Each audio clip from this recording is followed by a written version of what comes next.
Así como las resistencias eléctricas, los capacitores también pueden ser reducidos si se encuentran en serie o en paralelo. Si los capacitores se encuentran conectados en paralelo, lo que ocurre es que sería el equivalente a que cada placa se alargara. Por lo tanto, estaríamos sumando las capacitancias o capacidades de C1 más C2 hasta Cn. Sería como si colocáramos una extensión de cada placa. Colocamos otra placa, colocamos así que estaríamos alargando la placa y con ello aumentamos la capacidad. Si estamos incrementando la capacidad o capacitancia, también se verá incrementada la carga eléctrica que pueden almacenar. Por lo tanto, ocurre algo similar. La carga total de este equivalente en paralelo será igual a la suma de las cargas que pueden almacenar por separado de manera individual cada una.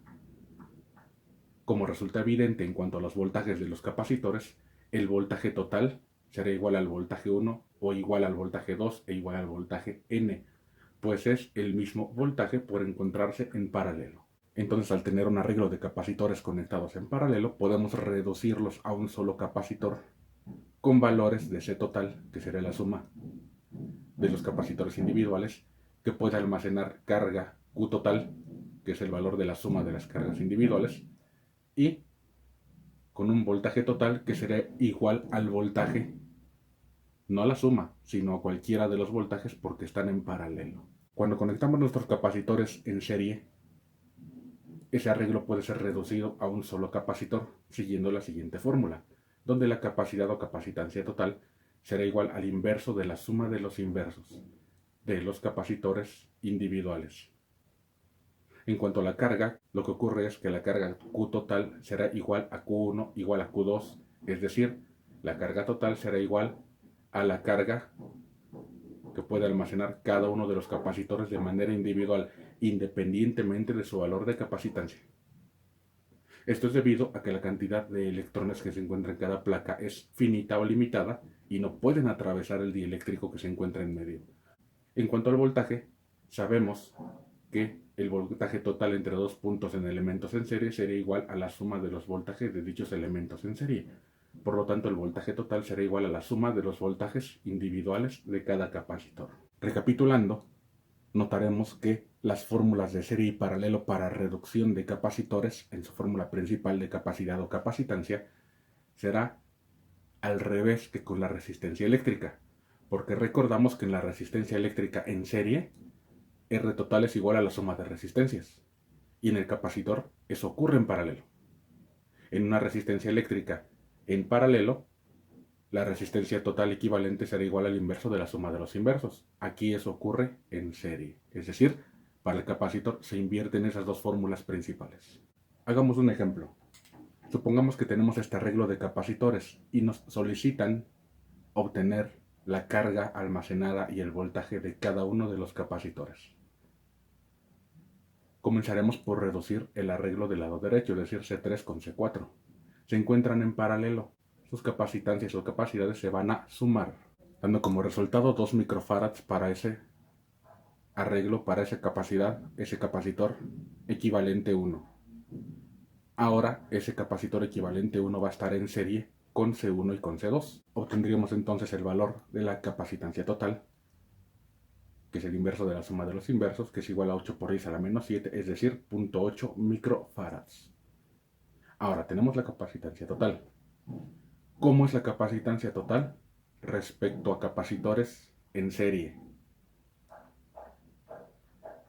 Es el inverso de la suma de los inversos. ¿Y cómo es la carga? La carga eléctrica es igual a la carga almacenada. Por lo tanto, ahora obtendremos Q total.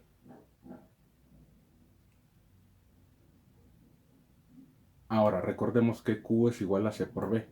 Lo mismo se mantiene para la Q total. Será igual a C total por B total, que será igual a 8 microcoulombs.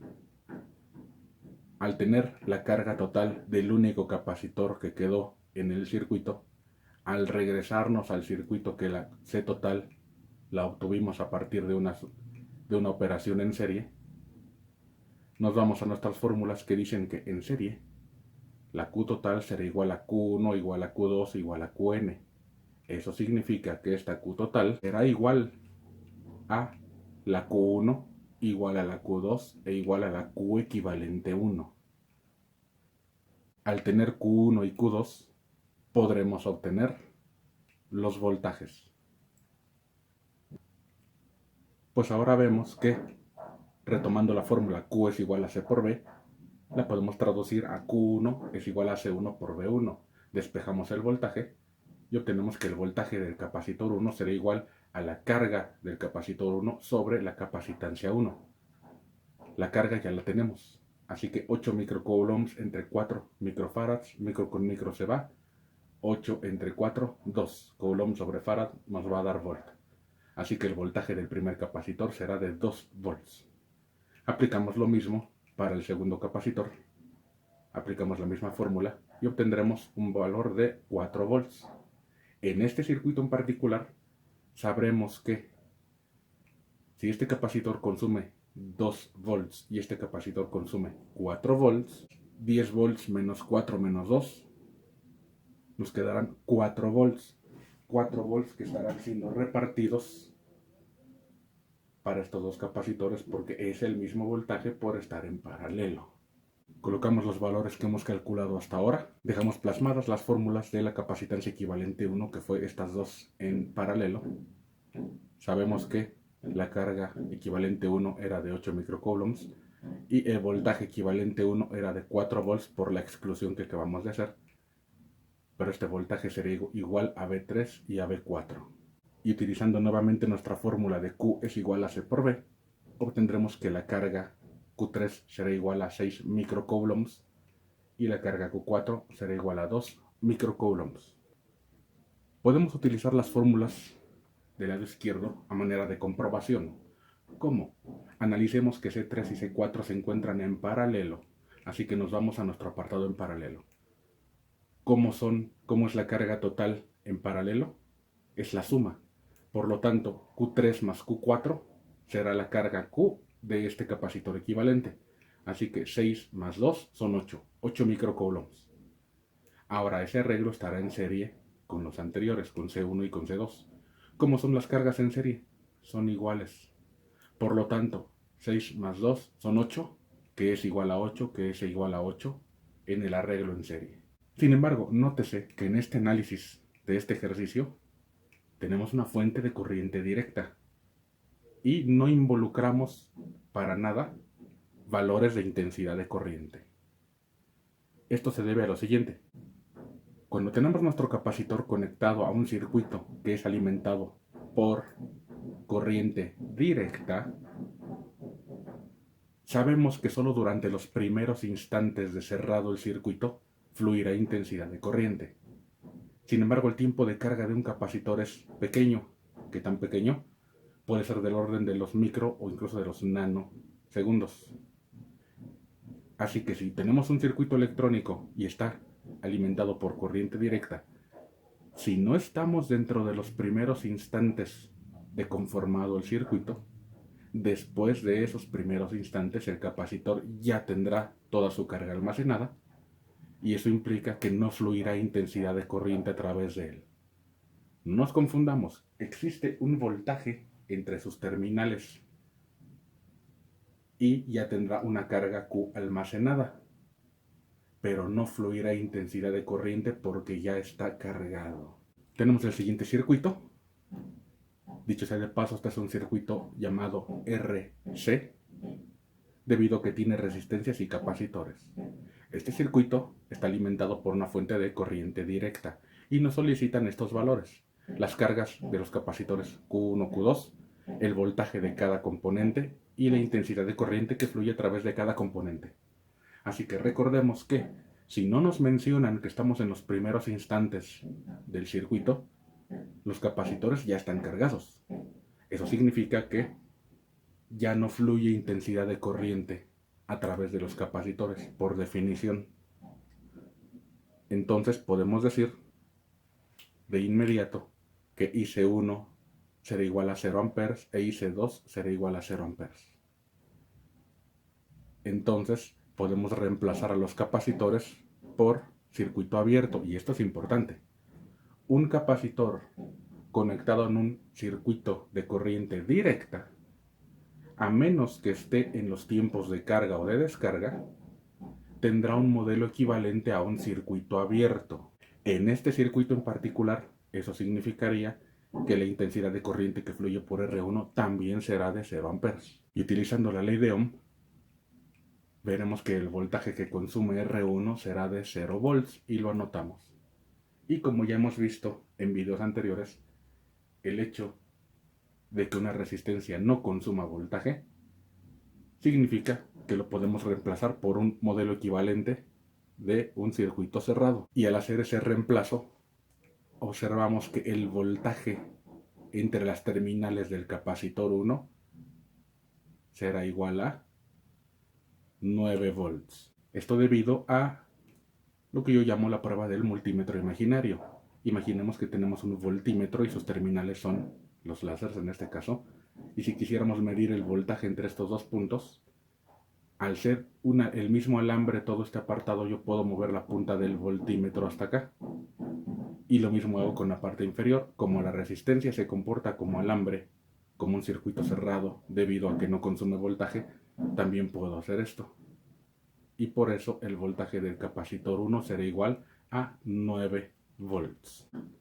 Utilizamos nuestra fórmula de Q es igual a C por B para el capacitor 1 y con ello obtendremos el valor de la carga del primer capacitor, que será de 9 microcoulombs, y colocamos el valor del voltaje del capacitor 1.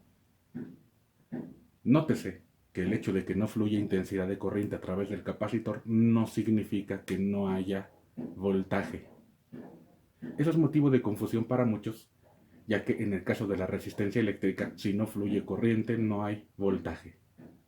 Sin embargo, aquí vemos la prueba del porqué.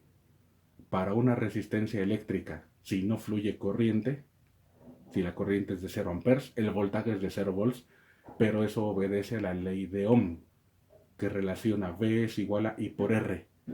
El capacitor no tiene ley de Ohm. El capacitor no tiene una fórmula que involucre su voltaje con la intensidad de corriente. Y es gracias a esa independencia de esa fórmula que, aunque no haya intensidad de corriente, sí tiene voltaje entre sus terminales, para evitar confusiones. Ahora, si seguimos analizando, nos damos cuenta que para el capacitor 2, el voltaje entre sus terminales en este circuito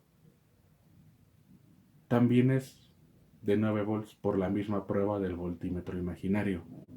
Así que colocamos el valor del voltaje del capacitor 2 y con el dicho valor calculamos la carga del capacitor 2, que en este caso será de 18 microcoulombs.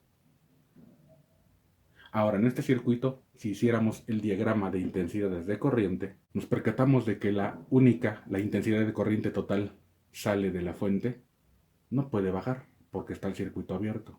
En este punto tampoco puede bajar. Y eso significa que toda la corriente fluye a través de R2.